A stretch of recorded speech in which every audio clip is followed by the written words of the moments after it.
Sebelum memulai pelajaran, mari kita berdoa menurut kepercayaan masing-masing. Berdoa dimulai.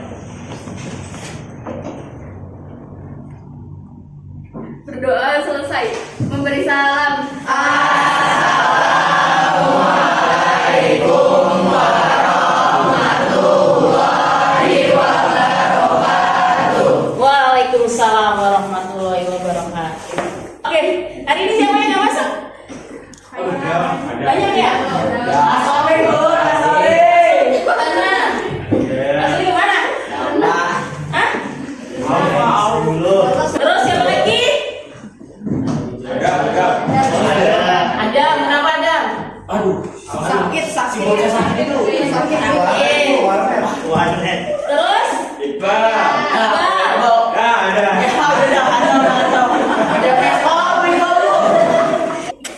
Pelajaran hari ini kita akan membahas tentang masa pendudukan Jepang. Oke? Yang pertama kita tujuannya. Kita jelaskan dulu. Tujuan pembelajaran pada saat ini adalah yang pertama. Tujuan kita belajar di bab ini adalah untuk kamu bisa menjelaskan pada masa pendudukan Jepang. Ya, yang pertama itu kamu harus tahu faktor kenapa Jepang datang ke Indonesia. Yang kedua, kebijakan-kebijakan yang dilakukan oleh Jepang pada masa pendudukannya di Indonesia. Ya, itu yang tujuan pembelajaran kita hari ini. Selanjutnya, Ibu mau menanyakan dulu sebelum kita mulai pembelajaran kita hari ini. Pernah dengar nama wilayah di daerah di mana itu? Pearl Harbor? Pernah. Kalau dengar kata-kata itu berkaitan dengan apa? Bom. Terus apa lagi? Perang dunia. Kenapa? Karena pertama kali Perang Dunia II itu pertama kali salah satu faktornya adalah di bomnya. Itu apa nama itu? Nama apa? Angkatan perang punya Amerika Serikat di Hawaii. Pintar banget, Masya Allah.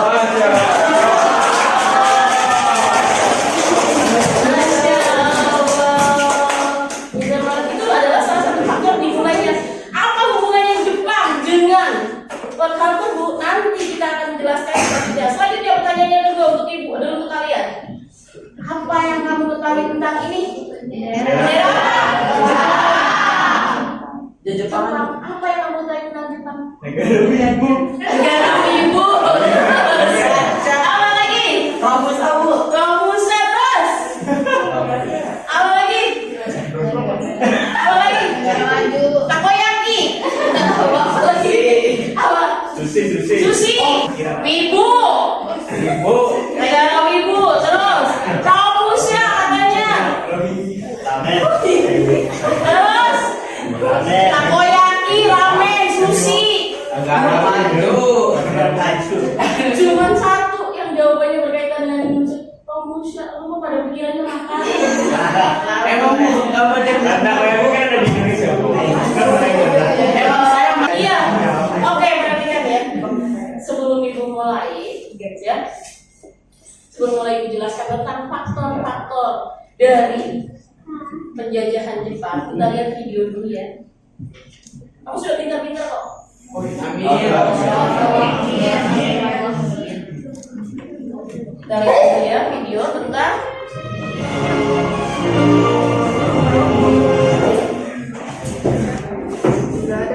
belum. Sabar. Serem banget ini kayaknya videonya.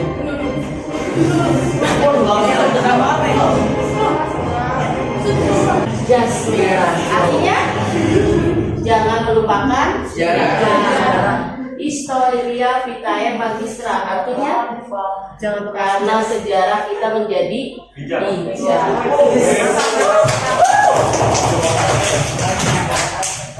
Lanjut.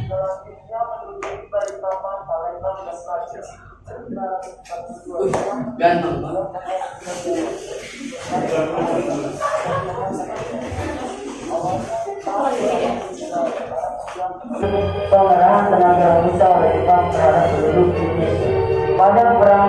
kedua, Jepang berada di bawah pemerintahan militer.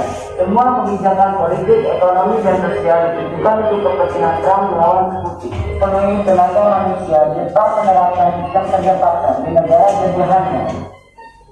Untuk kepentingan itu, Jepang memerlukan banyak sumber daya alam dan tenaga manusia. Saat itu meninggalkan rasa ketakutan bagi mereka yang pernah mengalaminya. Pengarahan tenaga yang bisa menyebabkan penduduk Indonesia berkurang akibat meninggal dunia. Pendudukan Jepang di Indonesia membawa pada Kita stop dulu ya yang ini ya. sebagai tempat untuk menghimpun rakyat Indonesia dalam menghadapi kekuatan. Ini sudah ke, Tidak dipimpin oleh Mr. kita lihat yang ini aja. Ini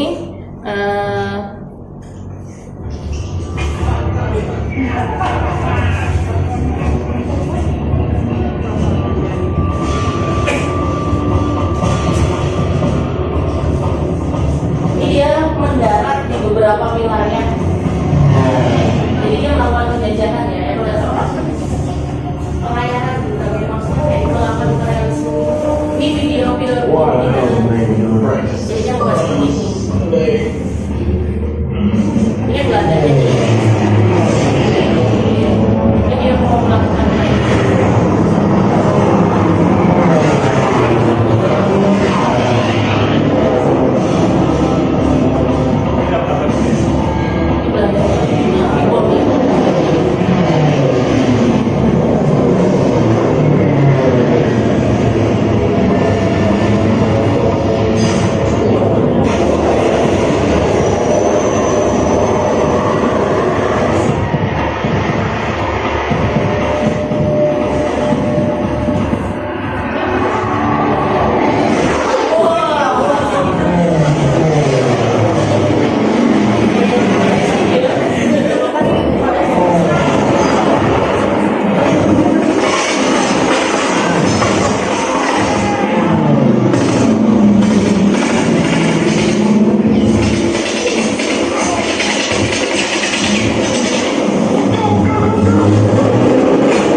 contoh dari pengeboman yang Pearl Harbor itu yang dilakukan oleh Jepang. Nah, terus tadi yang video yang pertama itu menjelaskan bagaimana proses masuknya Jepang ke Indonesia. Begitu. Nah, nanti selanjutnya akan Ibu jelaskan faktor-faktornya apa. Sebelum kamu Ibu jelaskan, coba kamu tadi sudah nonton videonya kan? Sudah. Ya. Nah, nanti kamu isi dulu yang ini. Tadi jangan salah, kamu diem-diem baik itu Ibu suruh analisis, jangan cuma nonton bengong aja. Ya. Nanti kamu isi, kenapa nih? Boleh saya, silakan. Ya. Nah, nanti kamu isi di sini ada, silakan diisi dulu. Ibu kasih waktu sekitar 10 sampai 15 menit. Oke?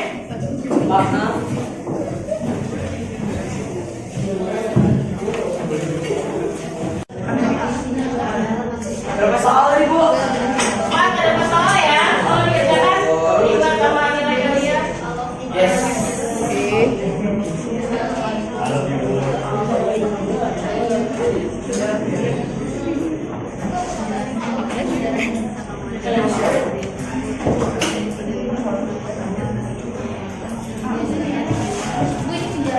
Hah? Dari Indonesia.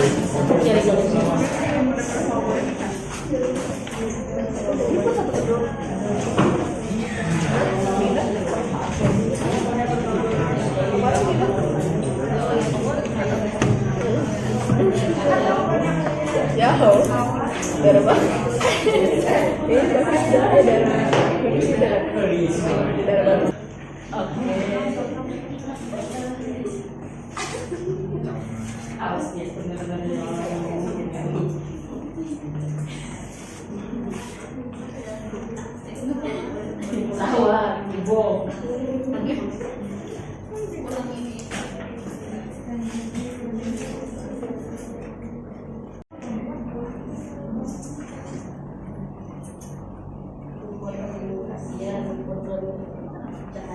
ya, satu lagi.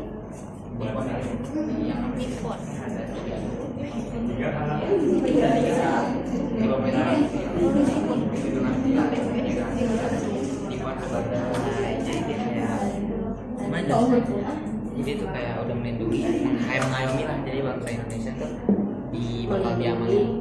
Cahaya, satu lagi Kayak pemimpin. Asia. Jadi juga selesai.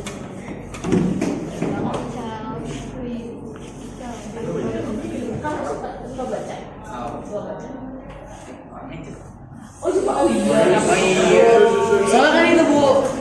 Dari mukanya kelihatan banget. Makanya Boy nanti bisa ya. Gua organisasi Jepang tuh Bu.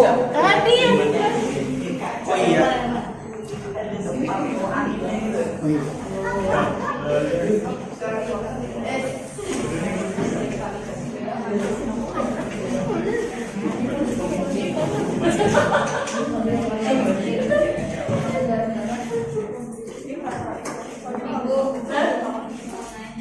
apa?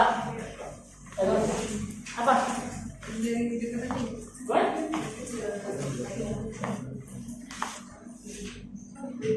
Iya ya. Kalian reaksinya seperti apa? Yang kalian ketahui. Tadi kan sudah ada kan? Ya. Reaksinya nanti makanya nanti Ibu jelaskannya lebih gamblang adalah setelah ini. Di sini ada faktor-faktornya kenapa sampai Jepang itu memperluas wilayah, khususnya wilayah Pasifik, pengen menguasai wilayah Pasifik. Begitu. Sudah selesai? Sudah 10 menit kan? Kalau sudah, silakan kumpulkan. Ketua kelas kumpulkan dulu. Ntar be.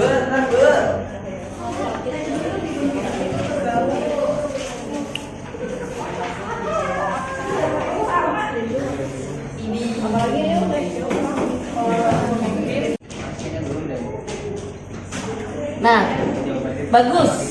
Perhatikan. Sambil nunggu yang lainnya belum selesai.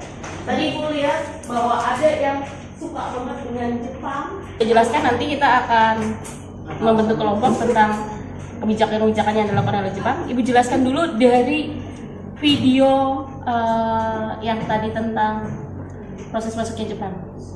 Kamu tahu pada waktu itu yang namanya berita tentang ini, perhatikan, restorasi Meiji. Tahu Bu. Kamu tahu restorasi Meiji? Oke, perhatikan.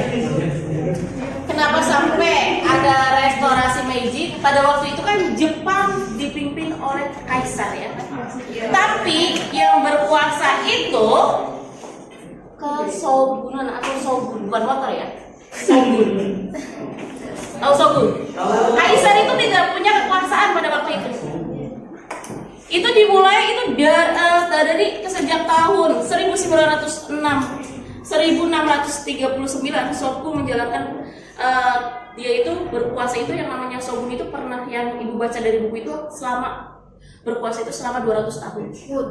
Padahal ada yang namanya kaisar, dia tidak berfungsi. Padahal kalau misalkan secara ini kaisar itu pimpinannya paling tinggi kan?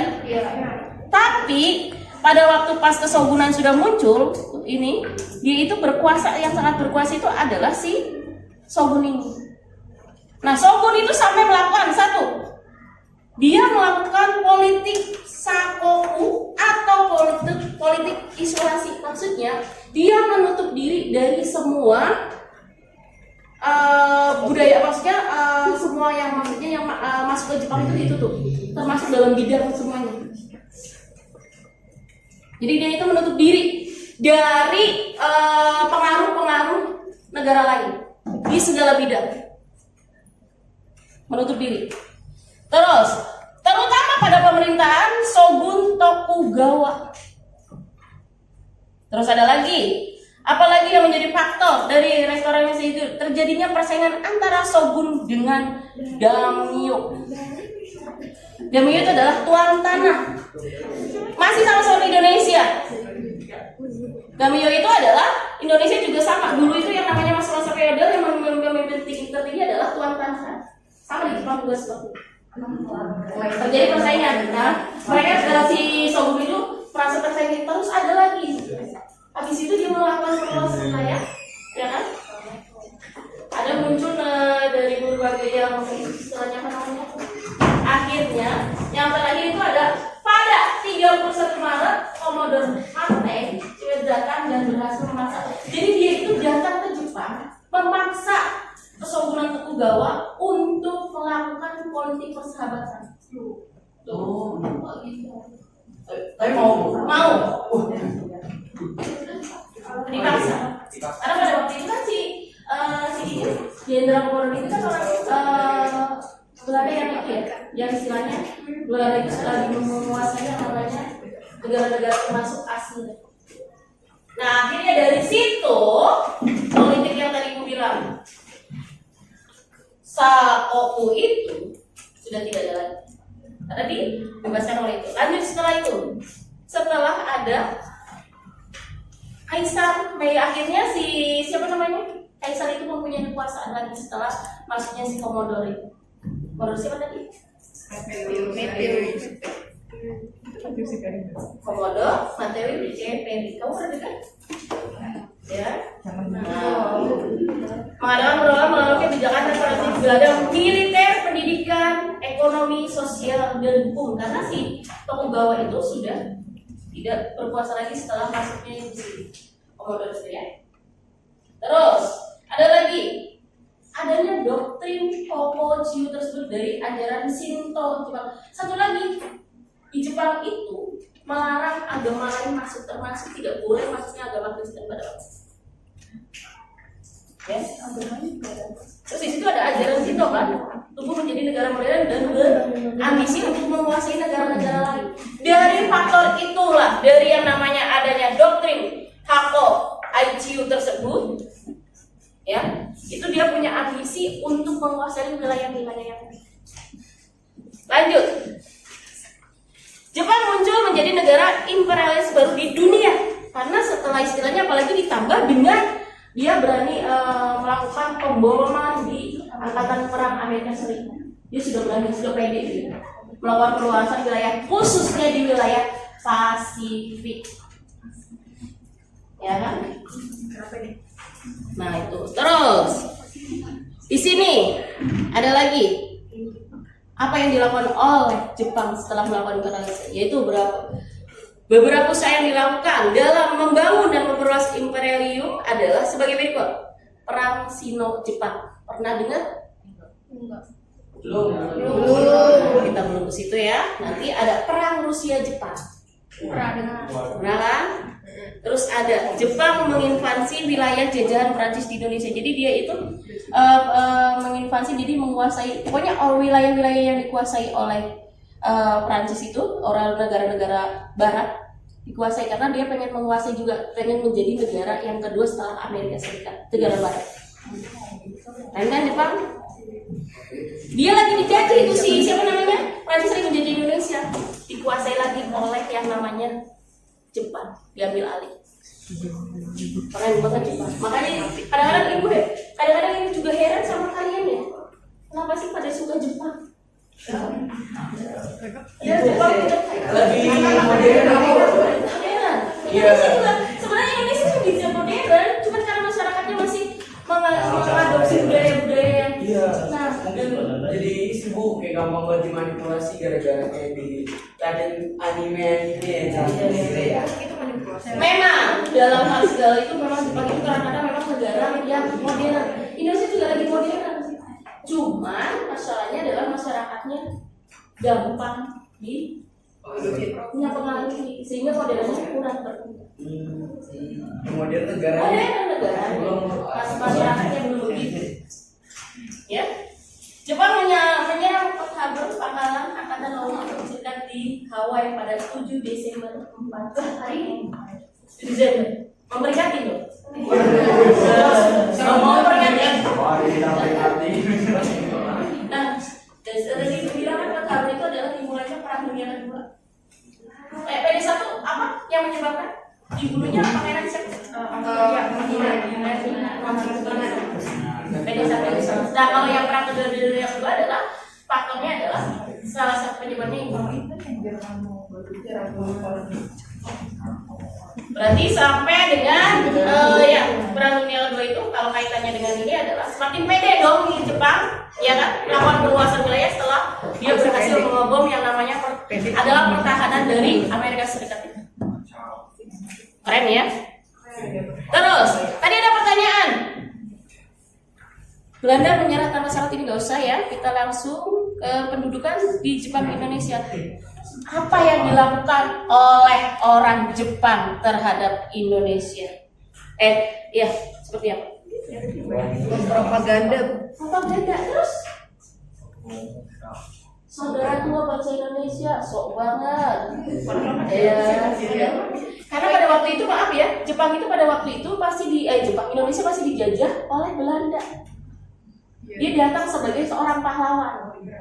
Iya, Pahlawan ini. Jadi datang ke Indonesia sebagai seorang yang pengen membebaskan Indonesia dari penjajahan. Padahal setelah itu ada kaitannya dengan perjanjian Kalijati, tau? Iya tahu. Iya, itu dengan cara siapa namanya? Belanda itu menyerahkan Indonesia ke Jepang tanpa syarat. Itu ada salah satu isinya di kantor. Mengizinkan bangsa Indonesia menggunakan bahasa Indonesia dan menyanyikan lagu Indonesia dan mengibarkan bendera merah putih. Ini masih tahun berapa ini? 41 kan? Iya.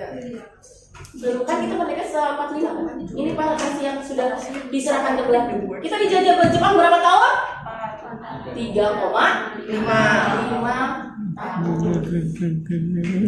Terus Jepang mengganti semua nama-nama jalan gedung dengan nama dalam bahasa Jepang. Ada di Gyeongjuan.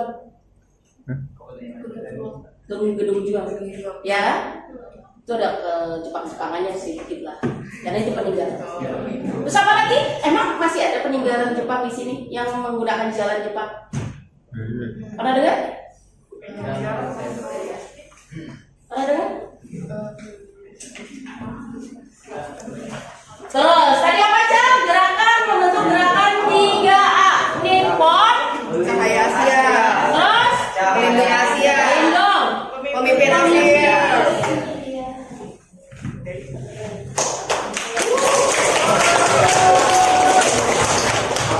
Ibu tidak perlu menjelaskan secara gamblang, kamu sudah paham. Karena memang kalau berkaitan dengan Jepang, kamu pasti suka. Dan kamu sudah gacor dengan memang, ibu memang tidak detail banget. Karena nanti, oke, perhatikan. Ibu tidak detail banget menjelaskannya. Ya, nanti yang akan menjelaskan detailnya adalah melalui presentasi. Sudah ibu bagi kelompok kan? Silakan dibuka kelompoknya, kamu kelompok mana? Terus duduk sesuai kelompok masing-masing. Buka laptopnya, yang bawa laptop. Silakan bikin. Oke, kelompok 1 tentang kebijakan politik. Kebijakan yang dilakukan Jepang oleh di Indonesia ya. Setelah dia berhasil masuk ke Indonesia, dia melakukan beberapa kebijakan. 1, kebijakan politik. 2, kebijakan militer dan semi militer. Semi. Terus kebijakan sosial budaya, kelompok 3. Kelompok 4 tentang ekonomi. Pokoknya kebijakan ekonomi yang dilakukan Jepang di Indonesia. Karena duduk sesuai kelompok masing-masing. Kamu nggak?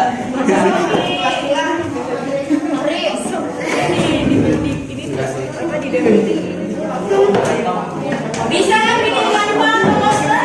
Bisa bu. Ya diajarin sama ibu.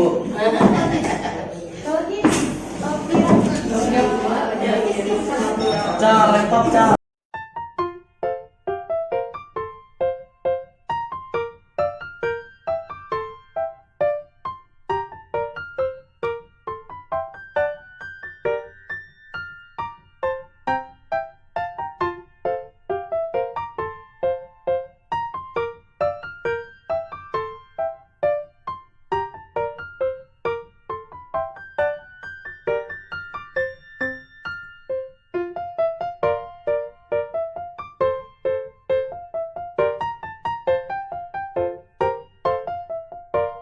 udah selesai, nunggu kelompoknya si Ajo. Kalau udah selesai nanti kita balik ke tempat masing-masing. Ibu mau menyimpulkan permasalahan yang ada, terus nanti ibu mau apa namanya dari bahan-bahan yang sudah disampaikan. Coba nanti ibu mau ada post test dulu sebelum kita akhiri pembelajaran ini, ya. Dan post testnya sedikit, 10 soal. Mau ngetes kalian dulu sampai di mana kemampuan kalian dari hasil, termasuk dari kalian membaca kebijakan-kebijakan itu.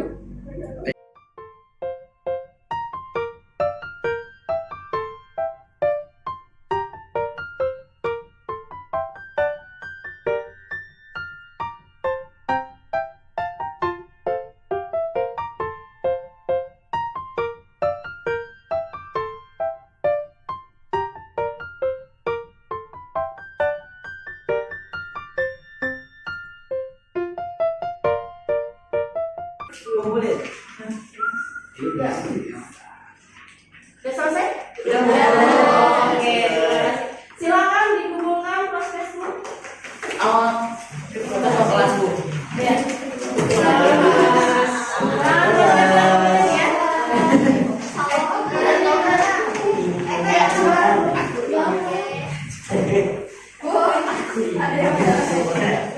Kelas, ya kan? Atau poster tentang kebijakan-kebijakan yang sudah dilakukan oleh Jepang pada saat masuk ke Indonesia. Bagus hasilnya, bisa dicek, kerjasamanya juga oke, ya.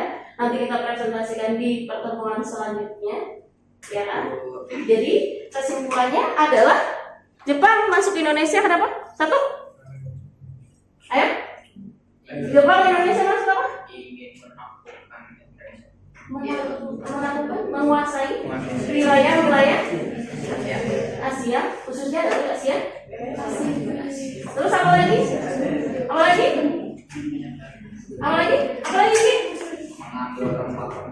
Mengambil rempah-rempah.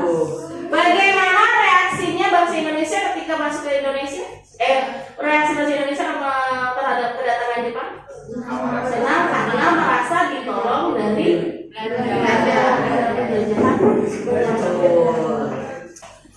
paham ya? Faktor kedatangan dari masuknya Jepang sampai dengan pembuatan kebijakan.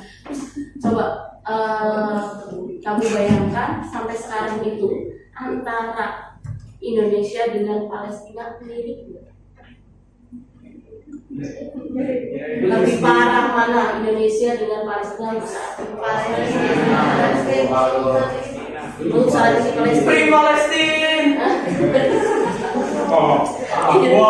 Untuk saat ini memang penderitanya adalah, tapi kalau di zaman penjajahan Jepang dengan Belanda kita lebih berat karena berapa tahun kita jajah? 3,5 tahun. Kalau Palestina dari 7